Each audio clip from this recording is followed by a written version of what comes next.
Alors, merci Monsieur le Président. Donc, mes chers collègues, avant toute chose, je voudrais remercier chaleureusement Madame Guéraud pour son aide précieuse dans la rédaction du rapport que je vais vous présenter ici. Notre commission a été saisie du projet de loi autorisant la ratification du protocole d'amendement à la Convention du Conseil de l'Europe pour la protection des personnes à l'égard du traitement automatisé des données à caractère personnel, dite Convention 108. L'Assemblée nationale est saisie après le Sénat qui a adopté le projet de loi le 13 juillet 2021. Le protocole vise donc bien à moderniser une convention qui a été en son temps pionnière, devenant en 1981 le premier instrument juridique contraignant à entrer en vigueur dans le domaine de la protection des données personnelles.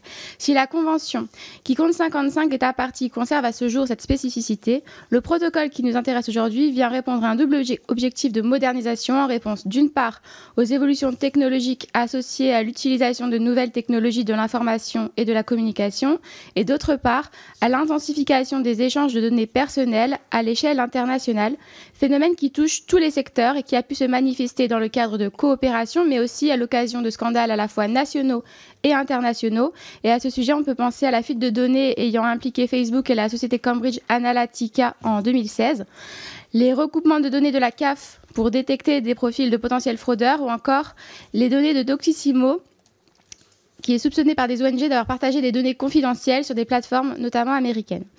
Une fois le protocole entré en vigueur, la nouvelle convention portera le nom de Convention 108+. À ce jour, le protocole compte 44 États signataires, dont 17 l'ayant déjà ratifié.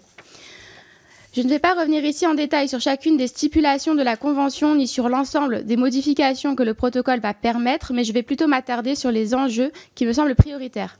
D'une part, on peut saluer l'effort de modernisation et de consolidation porté par le protocole, qui vient lui-même s'inscrire dans une dynamique juridique importante. En effet, plusieurs outils ont été élaborés ces dernières années pour fournir un cadre juridique au numérique, et l'Union européenne s'est particulièrement mobilisée sur la question.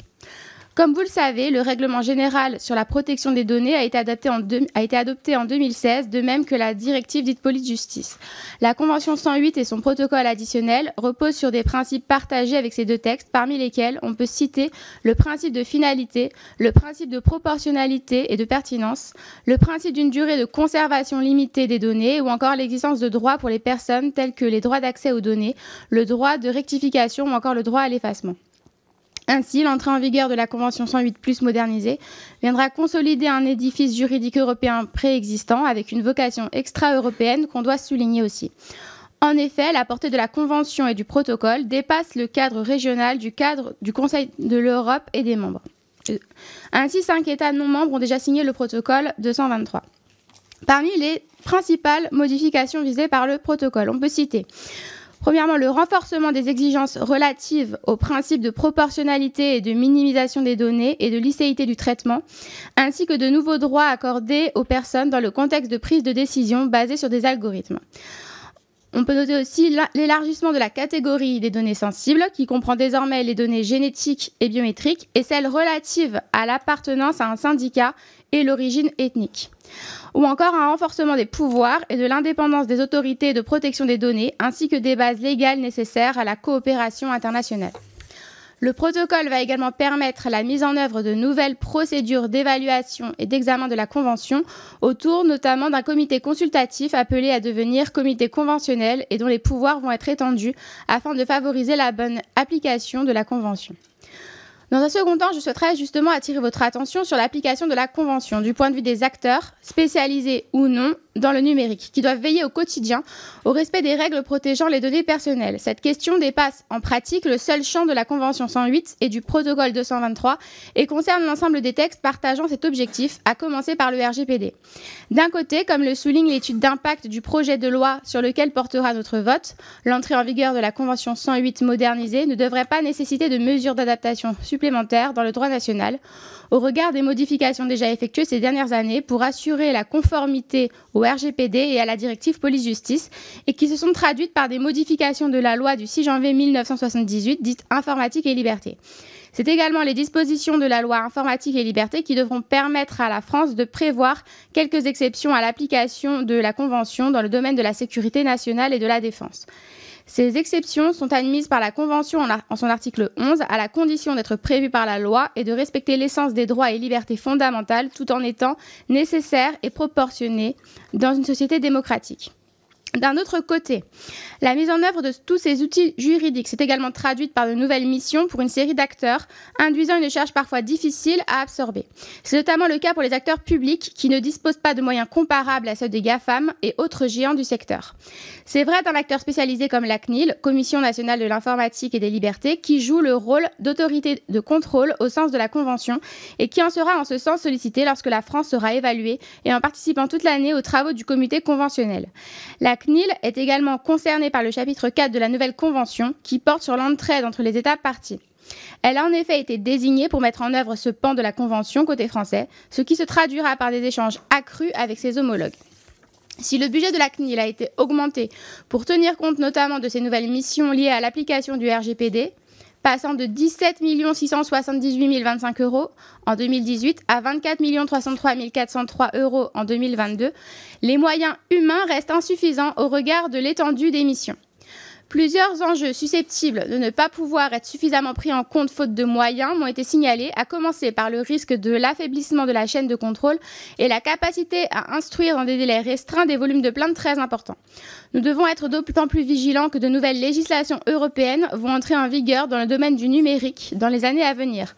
Le Digital Services Act et le Data Governance Act ou encore l'Artificial Intelligence Act qui seront de nature à créer de nouvelles missions pour la CNIL. La consolidation des règles juridiques en matière de protection des données personnelles doit ainsi s'accompagner d'une vigilance accrue sur les capacités de mise en œuvre de ces règles par les acteurs concernés, qui ne sont pas tous également dotés en moyens financiers et humains. Ces inquiétudes ne valent pas que pour les acteurs spécialisés, mais aussi pour l'ensemble des usagers qui sont également concernés par l'évolution et l'application des réglementations. J'ai choisi d'illustrer ce problème en évoquant un secteur que je connais personnellement, l'éducation nationale. Si des efforts ont été engagés en matière de formation des personnels au et par le numérique, il existe encore des marges de progression. Ainsi, la plateforme Magister a pour inconvénient de proposer essentiellement de l'auto-formation et d'être encore trop peu connue des enseignants. De même, si des postes de délégués à la protection des données ont été créés et un comité d'éthique pour les données d'éducation mis en place afin de développer la réflexion sur les aspects éthiques de l'utilisation des données d'éducation, cela demeure opaque pour les personnels. Il faut également mentionner la formation des élèves, cruciale pour lutter contre les inégalités et la fracture numérique, et qui revêt une importante dimension citoyenne. Cependant, avec la plateforme PIX, l'accent est davantage mis sur la certification que sur la formation. La protection des données personnelles s'appuie sur des principes généraux, mais doit aussi tenir compte des spécificités selon les secteurs. Et c'est en ce sens qu'une réflexion a été lancée pour élaborer un code de conduite visant à une bonne application du RGPD par les EdTech, filière qui réunit les startups évoluant dans le numérique, appliquées à l'éducation, l'enseignement supérieur et la formation professionnelle. Les cas de la CNIL et de l'éducation nationale ne sont que deux exemples parmi d'autres, venant illustrer la nécessité d'accompagner la consolidation des règles juridiques en matière de protection des données personnelles, d'une vigilance accrue sur les capacités de mise en œuvre de ces règles par les acteurs concernés, sans quoi tout ce dispositif risquerait d'être fragilisé et par là même l'influence et la crédibilité de l'Europe dans un secteur qui reste dominé par les entreprises américaines et chinoises, dont la vigilance en matière de données personnelles est loin d'être toujours garantie. Sous ces réserves, je vous invite à voter en faveur de la ratification de ce protocole. Merci, merci beaucoup. Présentation d'une énergie à laquelle je ne peux que rendre hommage et tout.